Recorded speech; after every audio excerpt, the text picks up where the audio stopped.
نبی پاک صلی اللہ علیہ وآلہ وصحبہ وسلم کی باکمال اداؤں میں سے 7 ادائیں۔ پکارنے کا انداز، آپ صلی اللہ علیہ وآلہ وصحبہ وسلم کو جو بھی پکارتا اسے لبیک کہہ کر جواب اور ریسپانس عنایت فرماتے، اور آپ صلی اللہ علیہ وآلہ وصحبہ وسلم صحابہ کرام علیہم الرضوان کو ان کی کنیت اور ان کے پسندیدہ ناموں سے پکارتے تھے۔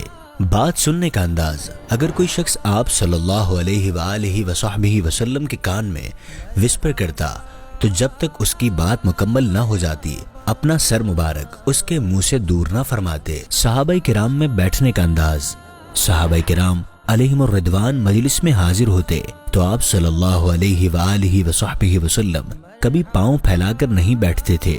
مہمان نوازی کا انداز، ملاقات کے لیے اگر کوئی حاضر ہوتا تو بعض اوقات اس کے لیے اپنی چادر بچھاتے بلکہ اپنی سیٹ بھی پیش کر دیا کرتے تھے۔ گفتگو کا انداز، آپ صلی اللہ علیہ وآلہ وصحبہ وسلم نہایت وقار کے ساتھ اس طرح ٹھہر کر گفتگو فرماتے کہ اگر کوئی آپ کے جملوں کو گننا چاہتا تو گن سکتا تھا۔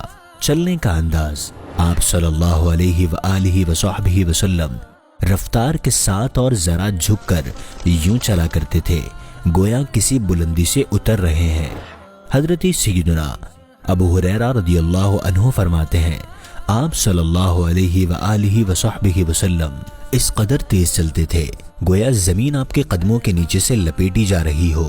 ہم آپ کے ساتھ چلنے میں ہانپنے لگتے تھے مگر آپ صلی اللہ علیہ وآلہ وصحبہ وسلم بغیر کسی ڈیفیکلٹی کے تیز رفتاری کے ساتھ چلتے رہتے۔ خوشبو کا تحفہ، آپ صلی اللہ علیہ وآلہ وصحبہ وسلم خوشبو کا تحفہ کبھی واپس نہیں کرتے تھے بلکہ فرماتے خوشبو کا تحفہ رد مت کرو کیونکہ یہ جنت سے نکلی ہے۔